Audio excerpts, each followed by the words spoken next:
ان لوگوں کو پوچھو روزہ کیسا ہوتا ہے جو مزدوری کرتے ہیں، ان لوگوں سے پوچھو جو دن بھر کام کاج کرتے ہیں۔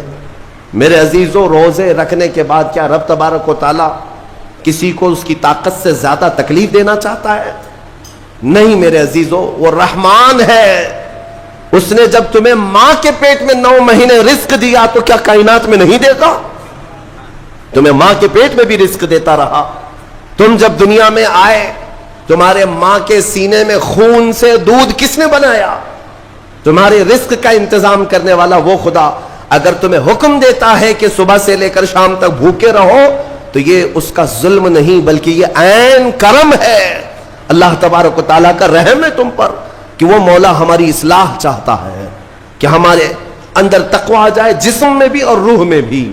اب ایک اور بات میں آپ کو بتا دوں، میں نے ایک بات پڑھی تھی نفس کے متعلق، یہ نفس امارہ۔ اسی لیے امام غزالی رحمۃ اللہ تعالی علیہ نے فرمایا اللہ کی جو مخلوق ہے وہ 3 طرح کی ہے، ایک فرشتے، دوسرے انسان، تیسرے جانور۔ یہ 3 الگ الگ قسم کی مخلوق ہیں، کیونکہ اللہ تعالیٰ نے تینوں کو جو چیزیں دی ہیں ان میں فرق ہے۔ فرشتوں کو اللہ نے عقل دیا ہے، نفس نہیں ہے۔ نفس، شہوت، برائی کرنے کی خواہش فرشتوں کے اندر ہے ہی نہیں، وہ سوچ بھی نہیں سکتے برائی کرنے کا۔ فرشتوں کو اللہ نے عقل دیا ہے، اور عقل عزت والی چیز ہے۔ اور جانوروں کو اللہ نے نفس دیا ہے، عقل نہیں، عقل والے نہیں ہیں جانور، عقل والے نہیں، لیکن نفس ہے، شہوت ہے، شہوت بھی ہے، نفس بھی۔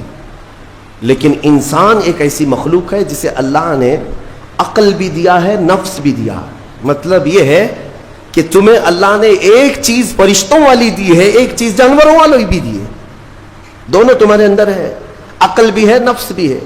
لیکن امام غزالی فرماتے ہیں توجہ، جو بندہ نفس ہونے کے باوجود گناہوں سے اپنے آپ کو بچا لیا وہ بندہ فرشتوں سے بھی افضل ہے۔ کیوں؟ فرشتے اس لیے بچے ہوئے ہیں کہ ان کے پاس نفس ہے ہی نہیں، اور تم بچ رہے ہو تو کمال کی بات ہے، نفس ہوتے ہوئے بھی گناہ سے بچ گیا تو اس انسان کا مقام فرشتوں سے بھی اعلیٰ ہے۔ لیکن ساتھ ہی امام غزالی یہ بھی فرماتے ہیں عقل ہونے کے باوجود اگر گناہوں سے نہیں بچتا تو پھر وہ جانوروں سے زیادہ ذلیل ہے، کتے اور خنزیر سے بھی گیا گزرا ہے، کیونکہ جانور تو بیچارہ معذور ہے، اسے عقل نہیں ہے، نفس ہے۔ تمہارے پاس عقل ہے، اس کے باوجود حرام کاریاں کر رہے ہو تو جانوروں سے زیادہ گر گئے۔ فیصلہ تمہارے ہاتھ میں ہے کہ تم کون سی زندگی گزارنا چاہتے ہو۔